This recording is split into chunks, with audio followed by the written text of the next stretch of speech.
ఓం శాంతి 5/4/2024 మధురమైన పిల్లలు, తండ్రిని ప్రేమగా స్మృతి చేసినట్లయితే మీరు పూర్తిగా తృప్తి చెందుతారు. దృష్టితో పూర్తిగా తృప్తి చెందడం అనగా విశ్వాధిపతులుగా అవ్వడము. ప్రశ్న: స్వామి సద్గురువైన పరమాత్ముని ఒక్క చల్లని దృష్టి ఎంతో తృప్తినిస్తుంది. దీని వాస్తవిక అర్థమేమిటి? జవాబు: ఆత్మకు తండ్రి ద్వారా ఎప్పుడైతే మూడవ నేత్రం లభిస్తుందో మరియు ఆ నేత్రం ద్వారా తండ్రిని గుర్తిస్తుందో అప్పుడు పూర్తిగా తృప్తి చెందుతుంది, అనగా సద్గతి లభిస్తుంది. బాబా అంటారు, పిల్లలు, దేహి అభిమానులుగా అయి మీరు నా వైపు దృష్టిని ఉంచండి, అనగా నన్ను స్మృతి చేయండి. ఇతర సాంగత్యాలను తెంచి ఒక్క నాతోనే సాంగత్యాన్ని జోడించండి. అప్పుడు దిగులు చెందడం నుండి, అనగా నిరుపేదల నుండి పూర్తిగా తృప్తి చెందుతారు, అనగా షావుకార్లుగా అవుతారు. ఓం శాంతి. మధురాతి మధురమైన ఆత్మిక పిల్లలు ఎవరి వద్దకు వస్తున్నారు? ఆత్మిక తండ్రి వద్దకు. మేము శివబాబా వద్దకు వెళ్తున్నాము అని భావిస్తారు. శివబాబా ఆత్మలందరికీ తండ్రి అని కూడా మీకు తెలుసు. వారు సుప్రీం టీచర్ కూడా, అలాగే సుప్రీం గురువు కూడా అని పిల్లలకు నిశ్చయం ఉండాలి. సుప్రీంను పరం అని అంటారు. వారొక్కరినే స్మృతి చేయాలి. దృష్టితో దృష్టిని కలుపుతారు. స్వామి సద్గురువైన పరమాత్ముని ఒక్క చల్లని దృష్టి ఎంతో తృప్తినిస్తుంది అని గాయనముంది. దీని అర్థమేంటో తెలియాలి. దృష్టి ద్వారా ఎవరిని తృప్తిపరిచారు? ఈ మాట తప్పకుండా మొత్తం ప్రపంచమంతటి గురించి అంటారు. ఎందుకంటే వారు సర్వుల సద్గతిదాత. వారు సర్వులను ఈ పతిత ప్రపంచం నుండి తీసుకువెళ్లేవారు. ఇప్పుడిది ఏ దృష్టి? ఈ కళ్ళదా? కాదు. జ్ఞానమనే మూడవ నేత్రం లభిస్తుంది. దాని ద్వారా వారు ఆత్మలమైన మనందరికీ తండ్రి అని ఆత్మ తెలుసుకుంటుంది. తండ్రి ఆత్మలకు నన్ను స్మృతి చేయండి అని సలహాని ఇస్తారు. తండ్రి ఆత్మలకు అర్థం చేయిస్తారు. ఆత్మలే పతితంగా తమో ప్రధానంగా అయ్యాయి. ఇప్పుడిది మీ 84వ జన్మ.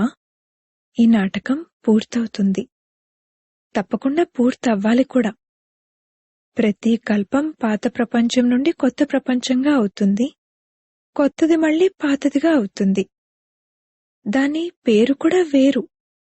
కొత్త ప్రపంచం పేరు సత్యుగం. తండ్రి అర్థం చేయించారు. మొదట మీరు సత్యుగంలో ఉండేవారు. తర్వాత పునర్జన్మలు తీసుకుంటూ 84 జన్మలు గడిపారు. ఇప్పుడు మీ ఆత్మ తమో ప్రధానంగా అయిపోయింది. తండ్రిని స్మృతి చేసినట్లయితే పూర్తిగా తృప్తి చెందుతారు. నన్ను స్మృతి చేయండి అని తండ్రి సమ్ముఖంగా చెప్తున్నారు. నేను ఎవర్ని? పరంపిత పరమాత్మను. తండ్రి అంటారు, పిల్లలు, దేహి అభిమానులుగా అవ్వండి. దేహాభిమానులుగా అవ్వకండి.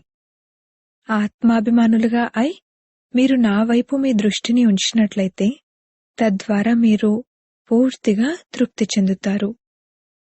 తండ్రిని స్మృతి చేస్తూ ఉండండి. ఇందులో ఏ కష్టమూ లేదు. ఆత్మే చదువుతుంది, పాత్రను అభినయిస్తుంది. ఆత్మ ఎంత చిన్నది! ఎప్పుడైతే ఇక్కడికి వస్తారో అప్పుడు 84 జన్మల పాత్రను అభినయిస్తారు. మళ్ళీ అదే పాత్రను రిపీట్ చేయాలి. 84 జన్మల పాత్రను అభినయిస్తూ ఆత్మ పతితంగా అయిపోయింది. ఇప్పుడు ఆత్మలో ఏ మాత్రమూ శక్తి మిగల్లేదు. ఇప్పుడు ఆత్మ తృప్తిగా లేదు, దిగులుగా ఉంది, అనగా నిరుపేదగా ఉంది. మళ్ళీ అది తృప్తిగా ఎలా అవుతుంది? ఈ పదాలు భక్తి మార్గానికి చెందినవి. వీటి గురించి తండ్రి అర్థం చేయిస్తారు. వేదశాస్త్రాలు, చిత్రాలు మొదలైన వాటి గురించి కూడా అర్థం చేయిస్తారు. మీరీ చిత్రాలను శ్రీమతం అనుసారంగా తయారు చేశారు. ఆసురీ మతం పైనైతే లెక్కలేనన్ని చిత్రాలను తయారు చేశారు. వాటికి ఆక్యుపేషన్, కర్తవ్యం ఏమీ లేదు. ఇక్కడైతే తండ్రి వచ్చి పిల్లలను చదివిస్తారు. ఇది భగవాన్ వాచ అంటే ఇది వారి జ్ఞానమైనట్లు. వీరు ఫలానా టీచర్ అని విద్యార్థులకు తెలిసి ఉంటుంది. ఇక్కడైతే పిల్లలైన మీకు తెలుసు, ఈ అనంతమైన తండ్రి ఒకేసారి వచ్చి ఇటువంటి అద్భుతమైన చదువును చదివిస్తారు అని. ఈ చదువుకు మరియు ఆ చదువుకు రాత్రికి పగలుకు ఉన్నంత తేడా ఉంది. ఆ చదువును చదువుతూ చదువుతూ రాత్రి అయిపోతుంది. ఈ చదువు ద్వారా పగల్లోకి వెళ్తారు. ఆ చదువులనైతే జన్మ జన్మాంతరాలు చదువుతూనే వచ్చారు. ఇందులోనైతే తండ్రి స్పష్టంగా తెలియజేస్తున్నారు, ఆత్మ ఎప్పుడైతే పవిత్రంగా అవుతుందో అప్పుడు ధారణ జరుగుతుంది. పులిపాలు బంగారు పాత్రలోనే నిలుస్తాయి అని అంటారు. ఇప్పుడు మనం బంగారు పాత్రగా అవుతున్నామని పిల్లలైన మీరు అర్థం చేసుకున్నారు. మనుషులుగానే ఉంటారు, కాని ఆత్మ సంపూర్ణ పవిత్రంగా అవ్వాలి. 24 క్యారెట్ల వారిగా ఉండేవారు, ఇప్పుడు 9 క్యారెట్ల వారిగా అయిపోయారు. ఆత్మజ్యోతి ఏదైతే వెలుగుతూ ఉండేదో అదిప్పుడు ఆరిపోయింది. వెలిగి ఉన్న జ్యోతి కలవారు మరియు ఆరిపోయిన జ్యోతి కలవారిలో కూడా తేడా ఉంది. జ్యోతి ఏ విధంగా వెలిగింది మరియు పదవిని ఏ విధంగా పొందారు అన్నది తండ్రి అర్థం చేయిస్తారు. తండ్రి అంటారు, మీరు నన్ను స్మృతి చేయండి. ఎవరైతే నన్ను బాగా స్మృతి చేస్తారో నేను కూడా వారిని బాగా స్మృతి చేస్తాను. దృష్టితో పూర్తిగా తృప్తిపరిచే ఆ తండ్రి ఒక్కరే స్వామి అని కూడా పిల్లలకు తెలుసు.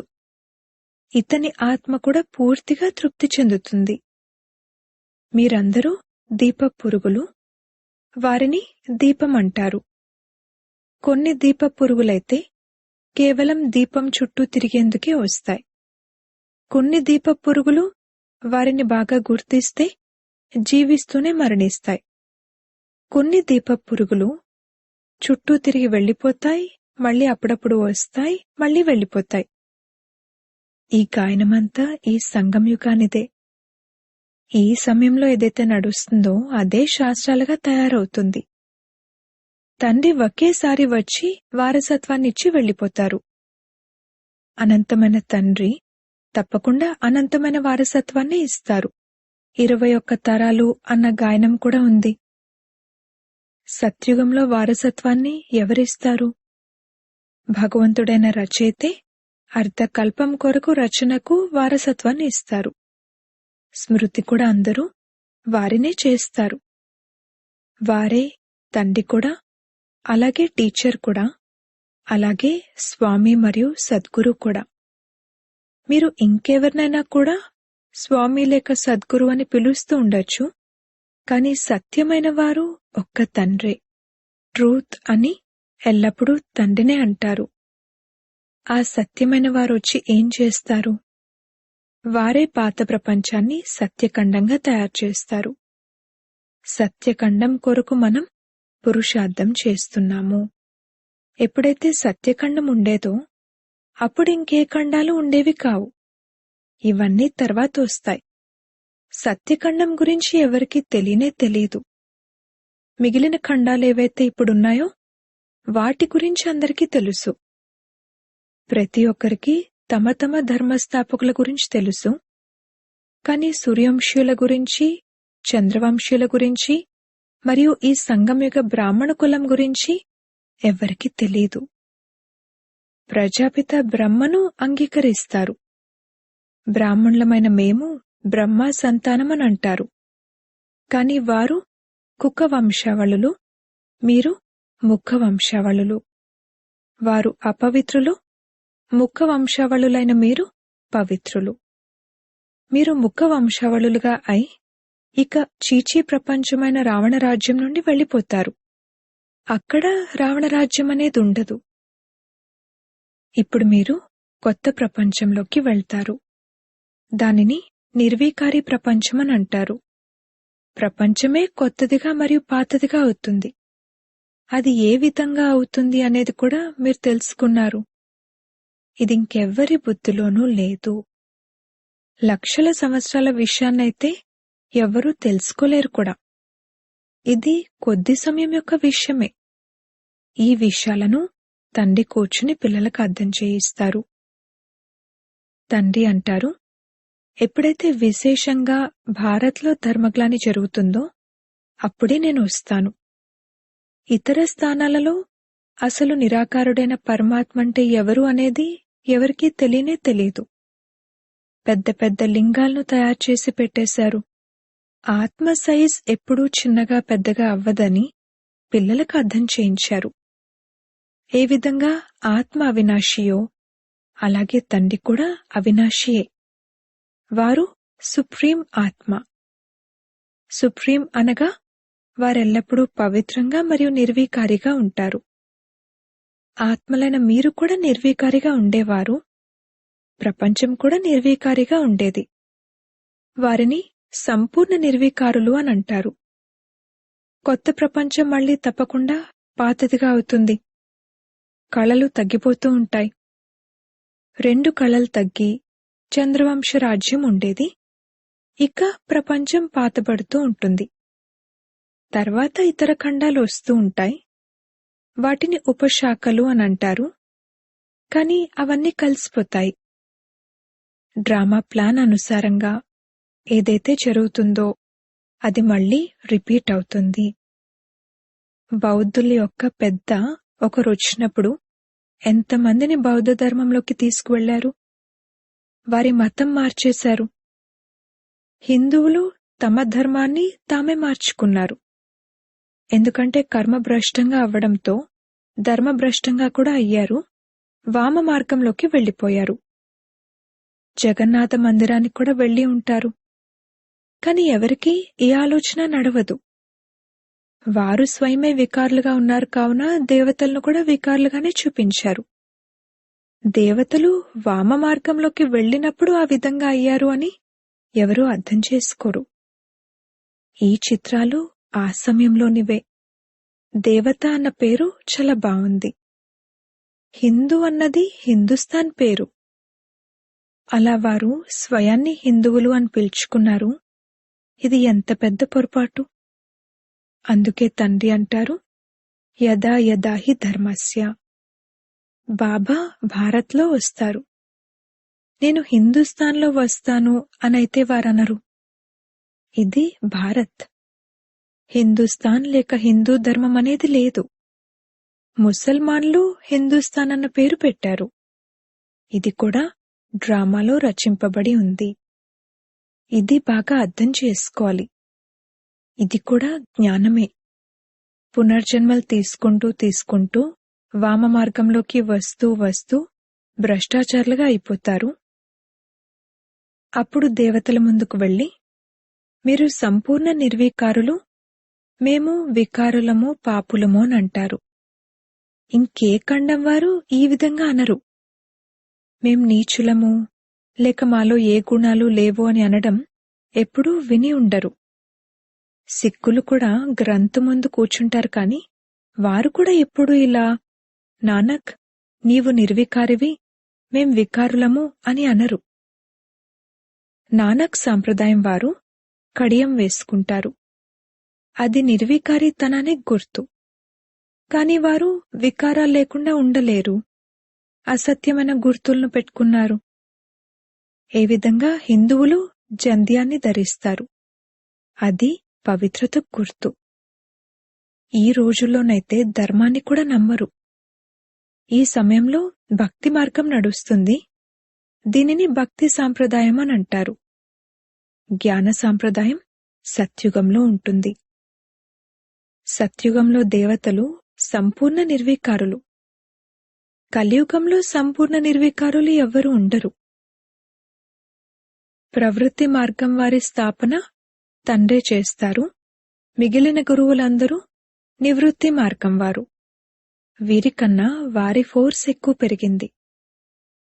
తండ్రి అంటారు, వీటిని ఏవైతే మీరు చదివారో వీటి ద్వారా నేను లభించను. నేనెప్పుడైతే వస్తానో అప్పుడు అందరినీ దృష్టితో పూర్తిగా తృప్తిపరుస్తాను. స్వామి సద్గురువైన పరమాత్ముని ఒక్క చల్లని దృష్టి ఎంతో తృప్తినిస్తుంది అన్న గాయనం కూడా ఉంది. ఇక్కడకు మీరెందుకు వచ్చారు? పూర్తిగా తృప్తి చెందడానికి, విశ్వాధిపతులుగా అవ్వడానికి. తండ్రిని స్మృతి చేసినట్లయితే పూర్తిగా తృప్తి చెందుతారు. ఈ విధంగా చేయడం ద్వారా మీరిలా తయారవుతారు అని ఎప్పుడూ ఎవరూ చెప్పరు. మీరిలా తయారవ్వాలి అని తండ్రే చెప్తారు. ఈ లక్ష్మీనారాయణలు ఎలా తయారయ్యారు? ఇది ఎవరికీ తెలియదు.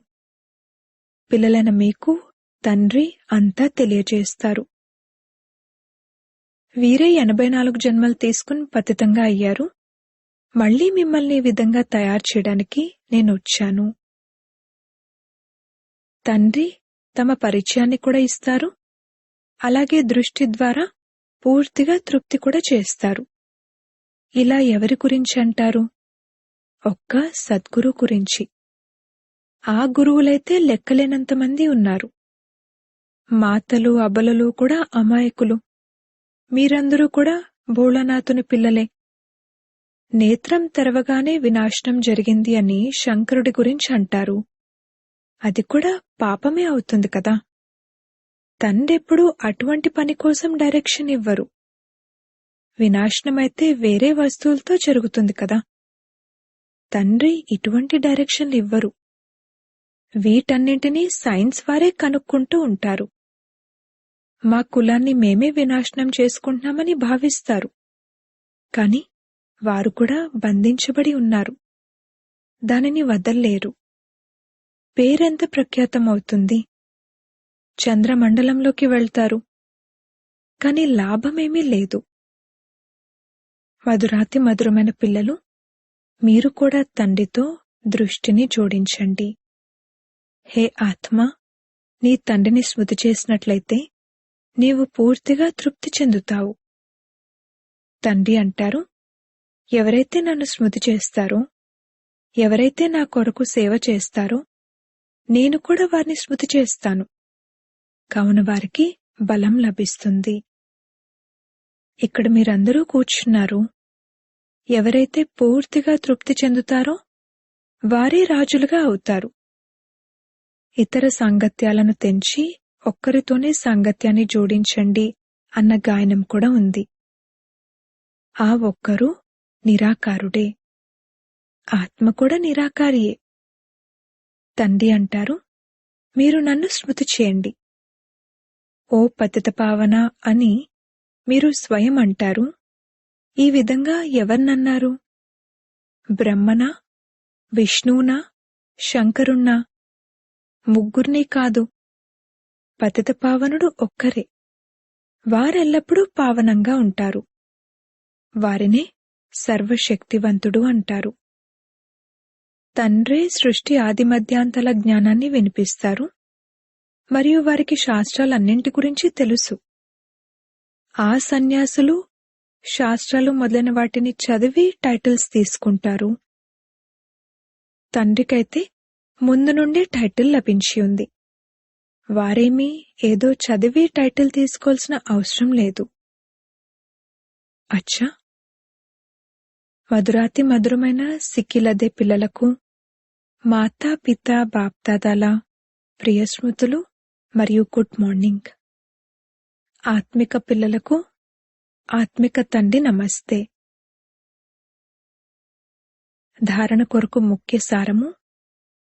మొదటి పాయింట్, దీపంపై జీవిస్తూ మరణించే దీపపురుగులుగా అవ్వాలి.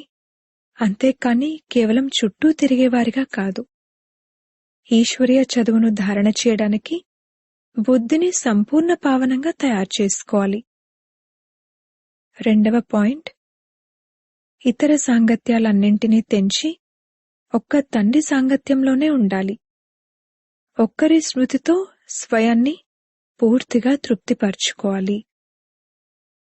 వరదానము, హృదయపూర్వకమైన రియలైజేషన్ ద్వారా హృదయాభిరాముని ఆశీర్వాదాలను ప్రాప్తి చేసుకునే స్వపరివర్తక భవ. స్వయాన్ని పరివర్తన చేసుకునేందుకు 2 విషయాలలో సత్యమైన హృదయంతో కూడిన రియలైజేషన్ అవసరము. 1 తమ బలహీనత యొక్క రియలైజేషన్. 2 ఏ పరిస్థితి లేక వ్యక్తి అయితే నిమిత్తమవుతారో వారి కోరిక మరియు వారి మనసులోని భావన యొక్క రియలైజేషన్. పరిస్థితి అనే పరీక్ష యొక్క కారణాన్ని తెలుసుకుని స్వయం పాస్ అయ్యేందుకు శ్రేష్ఠ స్వరూపం యొక్క రియలైజేషన్ ఉండాలి. స్వస్థితి శ్రేష్టమైనది, పరిస్థితి అనేది కేవలం పేపర్ మాత్రమే. ఈ రియలైజేషన్ సహజంగా పరివర్తన తీసుకొస్తుంది మరియు సత్యమైన హృదయంతో రియలైజ్ అయినట్లయితే హృదయాభిరాముని ఆశీర్వాదాలు ప్రాప్తిస్తాయి. స్లోగన్: ఎవరైతే ఎవర్ రెడీగా అయి ప్రతి కార్యంలో చిత్తం ప్రభు నేను హాజరై ఉన్నాను అని అంటారో వారే వారసులు. ఓం శాంతి.